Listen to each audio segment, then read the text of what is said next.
Hello, എല്ലാവർക്കും നമസ്കാരം. ഇന്ന് അവിചാരിതമായി ഒരു ചാനൽ കാണാനിടയായി. ഫസൽ. അപ്പൊ അത് ഞാൻ അങ്ങനെ നോക്കി ആരതാണ് ഇത് നടത്തുന്നതെന്ന്. നോക്കിയ ഫസൽ കാരാട്ട്.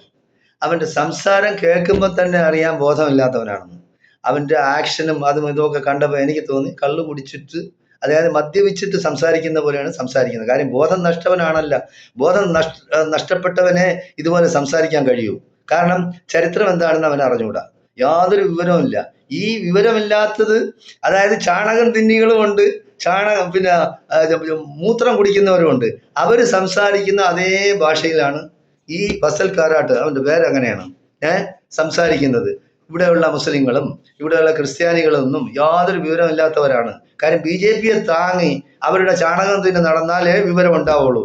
എന്തായാലും ശരി, ഇപ്പൊ പറയുന്ന SDPI അച്ഛന്മാർക്ക് പിന്തുണ കൊടുത്തു, അല്ലെങ്കിൽ സന്യാസിനിമാർ, നമ്മുടെ കന്യാസ്ത്രീകളുടെ അറസ്റ്റിലായ ആ വിഷയത്തിൽ അവര് കന്യാസ്ത്രീകളെ സപ്പോർട്ട് ചെയ്തു, അങ്ങനെ ഒരു പൊതുയോഗത്തിൽ സംസാരിച്ചു. അപ്പോൾ അത് അവന് സഹിക്കുന്നില്ല. എന്തുകൊണ്ട് സഹിക്കുന്നില്ല? അപ്പൊ ആരും സപ്പോർട്ട് ചെയ്യാൻ പാടില്ല.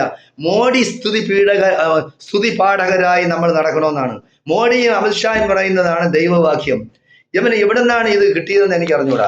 നീ ചരിത്രം പഠിക്കുക, സത്യം പറയുക, സത്യം മാത്രം പറയുക. ചാനലൊക്കെ നടത്തുമ്പോഴത്തേക്കും സ്വല്പമൊക്കെ വിവരം വേണം, ബോധം വേണം, അന്തസ് വേണം, അഭിമാനം വേണം, ആണത്തം വേണം. ആരെങ്കിലും താങ്ങി നടക്കരുത്. താങ്ങി നടന്ന് എന്തെങ്കിലും അല്ലറ ഇല്ലറ കിട്ടാൻ വേണ്ടിയുള്ള പ്രവർത്തനം നീ നടത്തരുത്. അല്ലെങ്കിൽ ചാനലിൽ വ്യൂവേഴ്സ് കൂടാനോ അല്ലെങ്കിൽ സബ്സ്ക്രൈബേഴ്സ് കൂടാനോ വേണ്ടി ഈ സംഖ്യകളും അവരവരും ചെയ്യും. ആ പരിപാടി നീ നടത്തരുതെന്നാണ് എനിക്ക് നിന്റെ അടുത്ത് ആദ്യം പറയാനുള്ളത്. നീയും ആരിഫ് ഹുസൈനും ജാമിദ ടീച്ചറും ഒക്കെ ഒരേ വർഗത്തിൽപ്പെട്ടവരാണ്. നിങ്ങൾക്ക് അറിഞ്ഞുകൂടാ നിങ്ങൾ ഏത് മതക്കാരനാണ്, ഏത് ജാതിക്കാരനാണ്, അല്ലെങ്കിൽ എൻ്റെ തന്ത ആരാണെന്ന് പോലും നിങ്ങൾക്ക് അറിഞ്ഞുകൂടാ. കാരണം നിങ്ങളത് മാതാവിൻ്റെ അടുത്ത് നിന്ന് ചോദിച്ചാലേ ഒക്കുള്ളൂ, എൻ്റെ തന്ത RSSകാരനാണോ അതോ മുസ്ലിമാണോ എന്ന്. കാരണം നീ ആ രീതിയിലാണ് സംസാരിക്കുന്നത്. യാതൊരു ബോധം. അതായത് ഇവിടെ SDPI എന്ന് പറയുന്നത് ഇന്ത്യയിൽ രജിസ്റ്റർ ചെയ്ത ഒരു രാഷ്ട്രീയ സംഘടനയാണ്. അത് ആദ്യം മനസ്സിലാക്കുക. അവർക്ക് ഇവിടെ പ്രവർത്തിക്കാനുള്ള സ്വാതന്ത്ര്യമുണ്ട്, അവകാശമുണ്ട്. അതുപോലെ മുസ്ലിം ആയിരുന്നാലും ശരി, ക്രിസ്ത്യാനി ആയിരുന്നാലും ശരി, സിഖുകാരനായിരുന്നാലും ശരി, ഇവിടുത്തെ ദളിതനായിരുന്നാലും ശരി, ഓരോരുത്തർക്കും അവരവരുടേതായ അവകാശങ്ങളും അവർ വിശ്വസിക്കുന്ന മതത്തിലും അടിയുറച്ച് വിശ്വസിക്കാനും അത് പ്രവർത്തിപ്പിക്കാനും അതിനെ പ്രചരിപ്പിക്കാനുമുള്ള അവകാശം ഭരണഘടനയിൽ ഉറപ്പ് ചെയ്തിട്ടുണ്ട്. ആദ്യം അതെങ്കിലും നീ മനസ്സിലാക്കി വേണം നീ സംസാരിക്കാനുള്ളത്. നിന്റെ ഈ വിഴുപ്പ് ഭാണ്ഡം ജനങ്ങളുടെ മുമ്പിൽ അലക്കരുത്. നിന്നെപ്പറ്റി മനസ്സിലാക്കും ഇവിടെയുള്ള ജനങ്ങൾ, മനസ്സിലാക്കി കഴിഞ്ഞു. അപ്പോൾ നിന്റെ കൂടുതൽ നാൾ നിന്റെ ഈ വ്യൂവേഴ്സിനും അതൊന്നും ഉണ്ടാവും, ഇല്ലാന്ന് ഞാൻ പറയുന്നില്ല. കാരണം ജാമിദയ്ക്കും ഈ എന്താണ് ആരിഫ് ഹുസൈനും അവന് ഡോക്ടറാണ്. അവൻ എവിടുത്തെ ഡോക്ടറാണ്? എന്ത് ഡോക്ടറാണ്? അവന് യാതൊരു ബോധമില്ലാത്തതിൽ സംസാരിക്കും. അവൻ ആക്ഷേപിക്കുന്ന മുസ്ലിമിനെയും ഇസ്ലാം മതത്തെയാണ് വിമർശിക്കുന്നത്. അവൻ ഇന്നാൾ പറയുന്ന കേട്ട് അതായത് ഇവിടുത്തെ മതത്തിൽ ഏറ്റവും പുരാതന മതം യഹൂദ മതമാണ്. ഇവൻ ഇത് ആരാണ് പറഞ്ഞു കൊടുത്തത്? ഇവൻ ചരിത്രം പഠിച്ചിട്ടുണ്ട്. ഇവൻ ഡോക്ടറാണെന്ന് പറഞ്ഞു. എന്ത് ചരിത്രമാണ് അവൻ പഠിച്ചത്?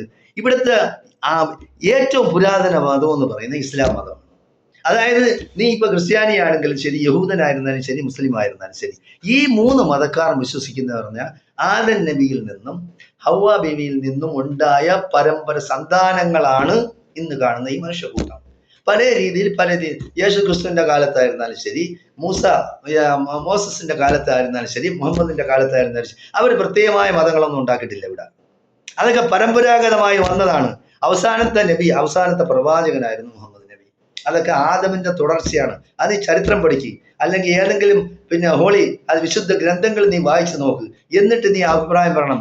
അല്ലാതെ നീ തോന്നിയ ഗോതയ്ക്ക് പാട്ടെന്നുള്ള രീതിയിൽ നീ സംസാരിക്കരുത്, വിവരക്കേട് പറയരുത്. ആവശ്യമില്ലാതെ മുസ്ലിങ്ങളെയും ക്രിസ്ത്യാനികളെയും നീ ആക്ഷേപിക്കാൻ നിൽക്കരുതെന്നാണ് എനിക്ക് നിന്നോട് പറയാനുള്ളത്. ഓക്കെ, എല്ലാവർക്കും നന്ദി, നമസ്കാരം.